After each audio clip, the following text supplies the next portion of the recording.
The first annual Riordan IVC and Cancer Symposium proudly presents G6PD and post-IVC determinations. Why do them? Your presenter, James Jackson, MT, ASCP, Ph.D. Okay, welcome back, everybody. I'm going to introduce Dr.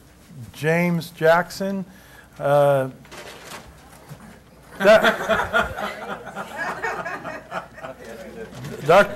J, when I met him, he was the lab director here. There he is. And he was he ran the medical technology department at Wichita State University. And he's probably responsible for more publications out of the center than any single person. And he's, how long have you been here now? 23 years. He's quite a fixture here. And on a personal note, I think without Dr. Jackson, I probably wouldn't have gotten into PA school because I was one of those borderline guys, you know. And true. And I used to teach in the program, so I wrote him a letter of recommendation. Yeah. So Dr. Jackson transformed my life, and I'll be forever grateful. And he's a very good speaker too. I introduced Dr. Jim Jackson.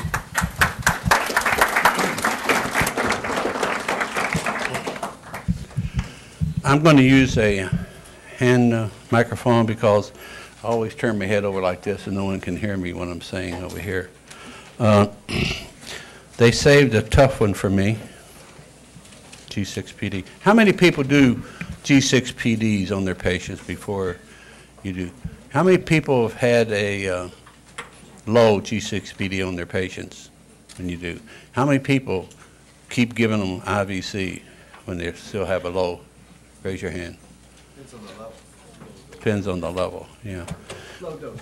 We'll talk about, well, it depends, you know, what you mean by low dose. We do it on everyone, no matter if it's cancer or it's for somebody who's getting it for a virus or something else. But what scares me is that, what worries me is that, you know, sulfa drugs, if someone has a low G6PD, will cause hemolysis.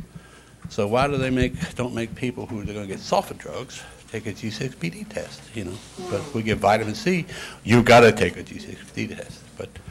And then our anti-malarial drugs, if you're going to, why don't you do a G6PD on them? Because we know that sure is a hemolyzing agent. But G6PD, my test, from the very beginning, we did this because this is a very, very, very rare genetic condition from high-dose intravenous vitamin C plus the drugs that I just mentioned. It's a rare X-linked, affecting only about 2 to 3% in the world population, and because it's X-linked, it affects more men than women. How many people had a low G6PD were men? How many had any with women? Yeah, we've had one. Yeah. It depends on what X gene they got that's activated. It's called the Lyon's theory of that, you know, because you got 2 X's and one of them may not be activated. So it's there's about anywhere from 50 to 300 variants, depending on which reference you read. Mainly the A and the B. The A variant, which is the bad one, is found in about 10 to 15% of the black men. And this is mainly the aging RBCs. If it's a nucleated red blood cell, a reticulocyte, it has G6PD in it. So if you test these people for G6PD after a hemolytic episode, you may get a false negative. But if you have the Mediterranean type, it affects all RBCs, whether they're young or old. But you have to remember that it's mainly in the aging RBCs. Other types, you probably always know this, Mediterranean, especially the Greek types in the Mediterranean. This affects all RBCs. They could be young or they could be old. It doesn't matter, it's going to hemolyze them. The Canton, I think I was talking at Chu, you have these in Japan, this type of deficiency. Southeast Asia. And the most common type is 50 to 69% of Kurdish Jews. How many people have ever did this stuff on Kurdish Jews before? Was it positive? I mean, G6PD deficiency? Well, we've had 3 Jewish people from Jerusalem. I don't know if they were Kurdish, but they were normal. They didn't have this defect.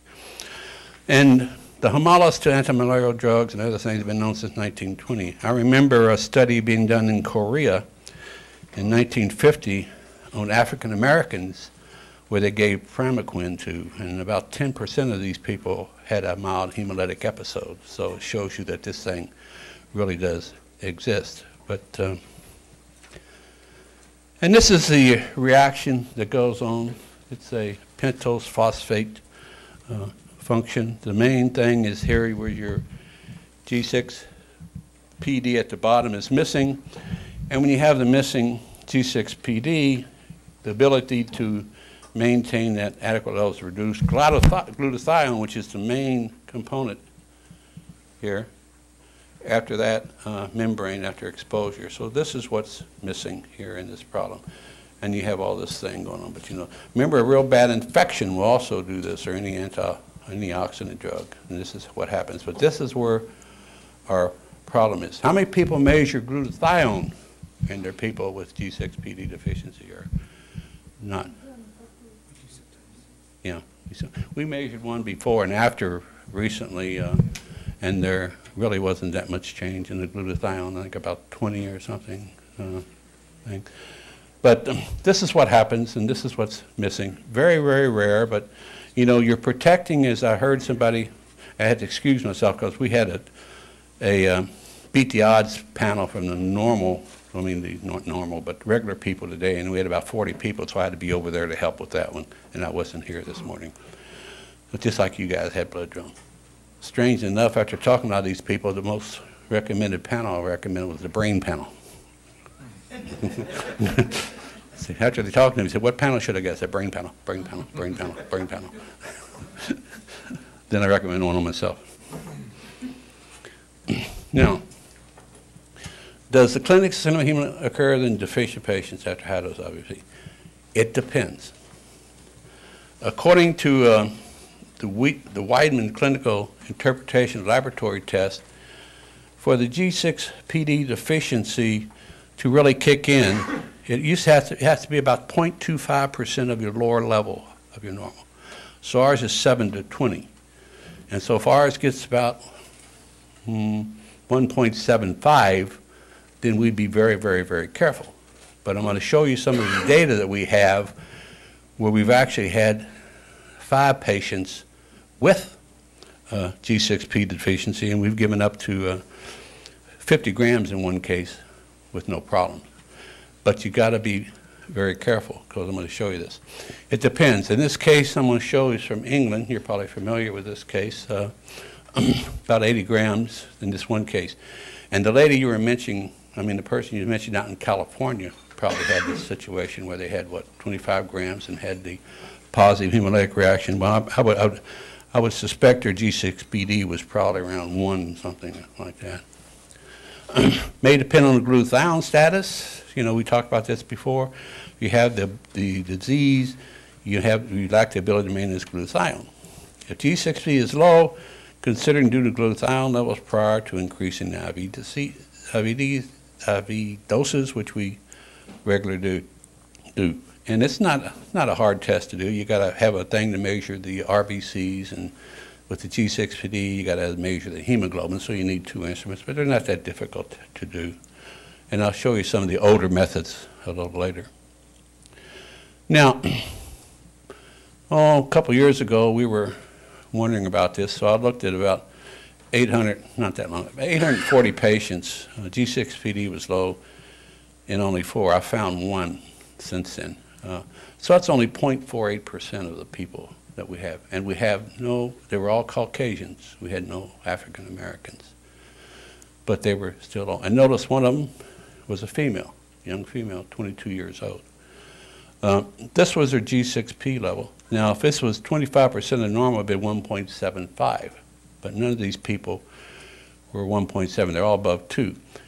And what we did, these people insisted, you know, that they get the IVC. Remember we talked about that. They wanted it. You know, I don't care if my G6PD is low. They don't know what the hell a G6PD is, but I don't care if it's low. I want the vitamin C. So we started off cautiously, as Dr. Ron and then we're saying this morning, of giving them 15. But what we did is a hemogram first, we did a urine for blood and urobilinogen, and we did CBC.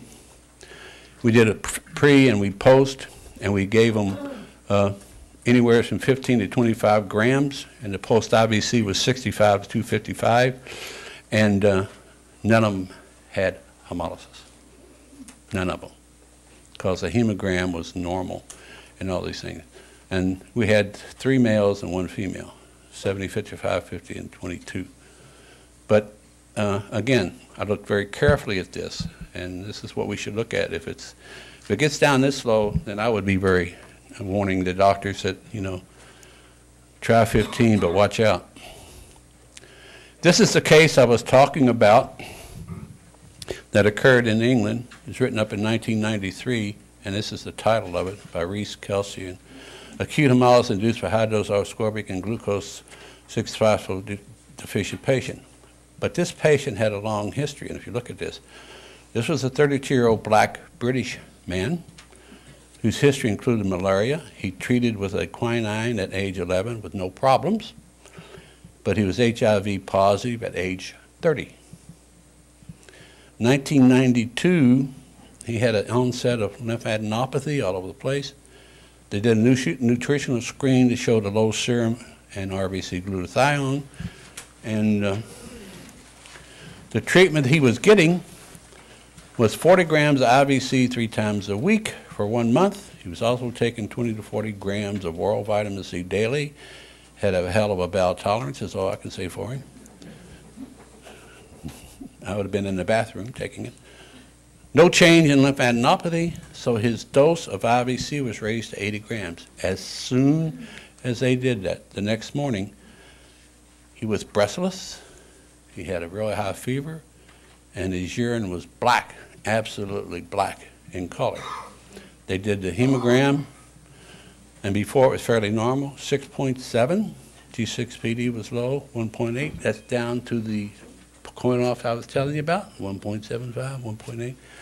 Normal is 7 to 20. The electrophoresis also showed sickle cell on this guy, so which didn't help him out any. But notice he was getting 40 grams 3 times a week. He was getting 40 grams oral. Nothing happened. Nothing happened. But he doubled it essentially. And then all at once, wham, he went into this stuff. And I think they brought him back with some, a lot of transfusions. The odor test, I've had this question 3 times. You know, I don't have a fancy machine. I can't do this. Why can't I do? Well, here's some of the things you could do, but these are not specific. These are some of the older methods. The cyanate, you just mix them together for an hour and look for brown methhemoglobin, not specific.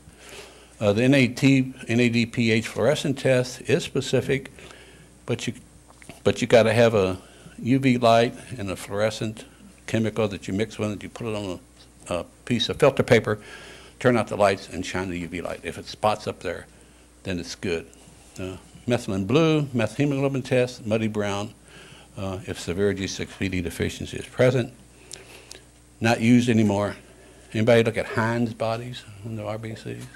You know what they are? They're little bodies in red cells named after Dr. Heinz. That's what they are. Catchy title. But you can add them. You can add this acetylphenylhydrazine to the blood, and it will form Heinz body if the G6PD is low. There are newer and more specific enzyme tests that we use, and we use a specific test. Any questions about G6PD? Yes, sir. Do you accept specimens from other countries like Canada? Sure. I don't consider Canada other country. You're just right up north of us. Yeah. Yeah, we get post IVCs from them and everything. And what? Yeah.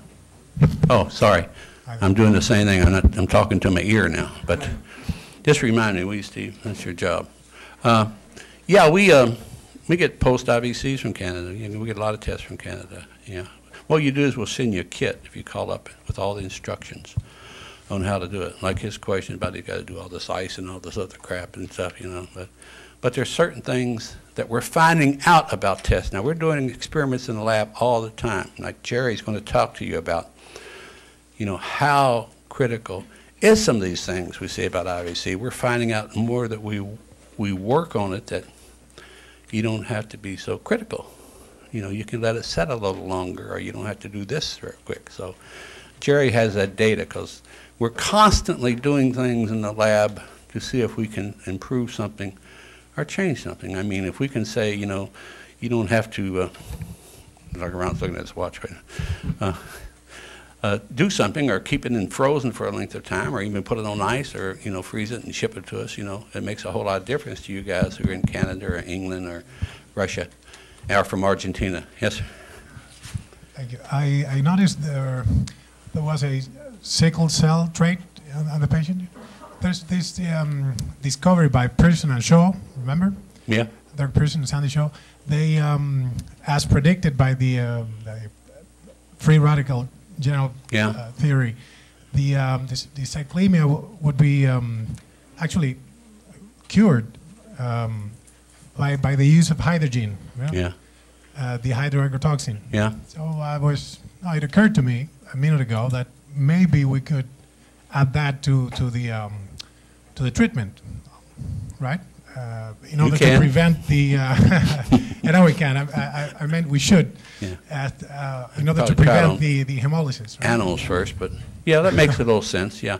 Well, if you do these A and B on electrophoresis, the A goes higher than the B, so you can separate them out that way very easily too on the traits, the two traits that we were talking about. But it's a test to protect you, and a test to protect the patient. I had a lawyer tell me, you know, I could beat any hold harmless clause you have a patient sign in the court. I don't care what it is. He says, you didn't explain it careful enough, or you didn't do this or do this. But again, it's protecting the patient and protecting you. Now, post-IVC, why measure? But I was listening to some of the talks this morning, and you know, I got a little confused about what they were saying, but Joe Kashari is going to have a nice little talk about it. We want to see what post levels is in milligrams per deciliter now. Dr. Ron and them mentioned this a little bit before. Dr. Joe was here in original experiment research. He came from NIH, and Neil, of course, was on the original research, Dr. Riordan and I and some other people. And here at the center, we have 3 physicians, 2 PhDs. All they do is research. They do not see patients. All they do is research. And that's why we can, and tomorrow on the tour, I'll give you a chance to see some of the things that we got that they do. That's all they do. That's why we, and I make them put my name on the paper. That's why I've got more papers generated out here. You know, sometimes I'm in the et al. Section. You know, because I noticed some of the Puerto Rican papers this morning. I was in the et al. Group because my name wasn't up there. You know, change et al. So you want to know post, and you know, one thing I noticed, you know, 350 to 400 is what we shoot for. You know, if you got 340, you know, something like this, all right. But I've seen patients that have done fairly well when their level was somewhere around 300 or something. And then I started thinking, why would this happen? Why would this happen? And recently, Dr. Mirakova and Dr. Joe Kashari has shown that vitamin C also is an anti-angiogenesis thing. So if you have this peroxidation, hydrogen peroxide taking place, plus you got this anti-angiogenesis going on, 2 things, double whammy, that could explain that, you know. Yes, go ahead. Somebody talking to me? No. They're outside. Am I hearing those voices again? Are any psychiatrists in here? Take your Thorazine. Huh? After this thing, I'm going to need you. Don't run away. Any neurosurgeons? No. You? No. I keep hearing this voice, and I'll turn off my hearing aid. Okay. We did with a bunch of animal experiments and stuff like this. Like recently, we also did with mice. There's an article out there where we actually cured glioblastoma in mice using stem cells. That article's over there in that room for you to review. We also isolated stem cells from menstrual blood. I don't know if you guys have read that article yet or not, but we did that. And what we also do is, we just don't, and I got to explain this again, we are not a cancer treatment center, okay? We are a medical clinic who will treat a cancer patient if they come and ask us. We see all kinds of things. I mean, cancer is about our 14% or something of the cancer. Rest of them are, you know, the regular thing. Most patients have been seen 2 or 3 doctors, haven't been helped. That's why they come here. We see chronically ill people. And we don't give them a pill for a symptom. We find the cause and cure them, hopefully. And that's what we do. But we also have a lot of people with viruses, you know, low pre-IVC, fatigue, cigarette smoking, everything. We always measure this, you know, if they got viral disease, we'll give them 15 grams, 30 grams. Sometimes we'll do a post-IVC, see how they do it. Also, here's a little clue. If you keep measuring post-IVCs in patients and they don't go up, they don't go up, they don't go up, you may ask the person, quite frankly, do you smoke cigarettes? Because, you know, 1 cigarette reduces their body stores by about 25 milligrams per deciliter. So if they're continually smoking. Jeannie Driscoll found that out in her study up in Kansas City. These 2 women kept getting statistically lower values than the other patients. And she was doing a study on ovarian cancer with chemo and ovarian cancer with chemo and vitamin C. And the vitamin C people and chemo actually did better. But 2 women were consistently lower, and she finally confronted them, and they confessed that they were smoking cigarettes, and that's why they were continually low. And it's like any other treatment, we're checking progress. Somebody's got iron deficiency, you give them iron.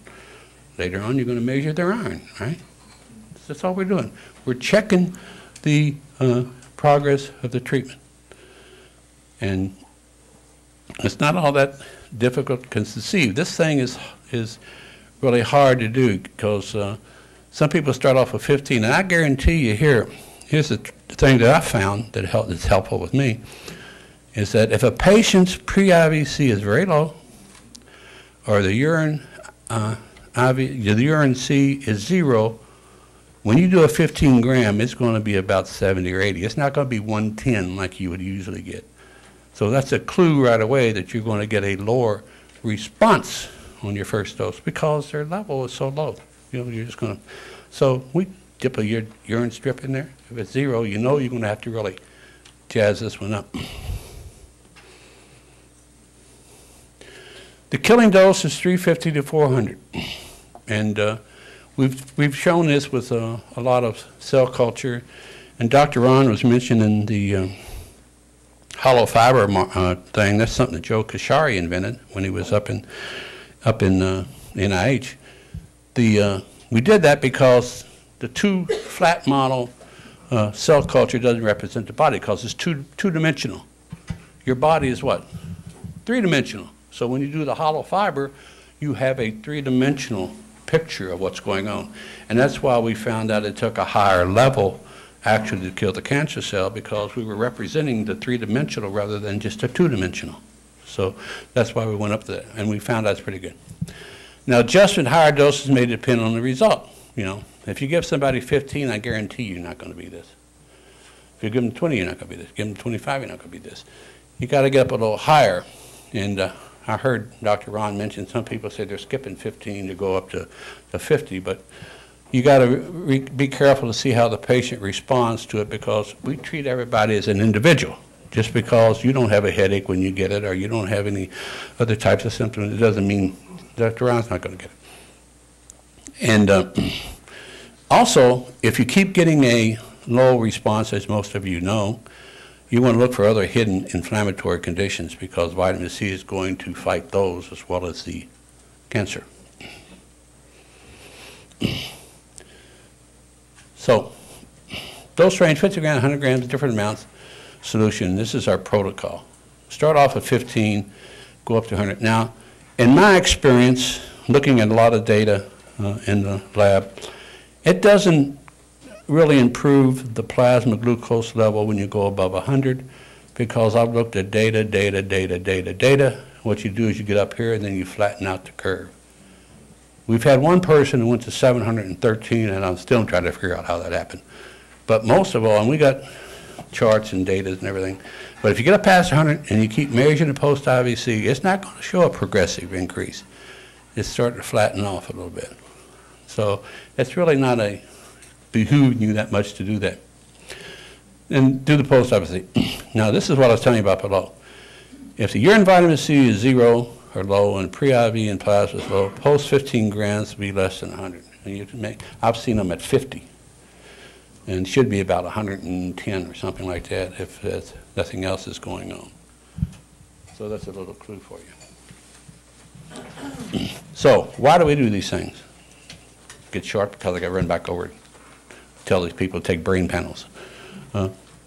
G6PD are important to alert you to and prevent potential serious conditions. We've never had a thing. We had this one person I was talking about, I had found recently, he had a G6PD of 2.5, gave him 50 grams. We did a pre and post hemogram. The post hemogram actually went up. Instead of going down, it actually went up. Monitor progressive treatment with high-dose IVC. We always need to adjust the amount of vitamin C to combat disease. Well, the lady over here is starting to sing, and when the fat lady sings, it's time to stop. Questions? And a lot of your questions about some of this procedure stuff, Dr. Nina and Dr. Joe are going to be talking about. Time for one question here. And then can we open the doors? We need a little fresh air in here. Just a quick question. How much, silly question, how much of the machines to test the vitamin C level?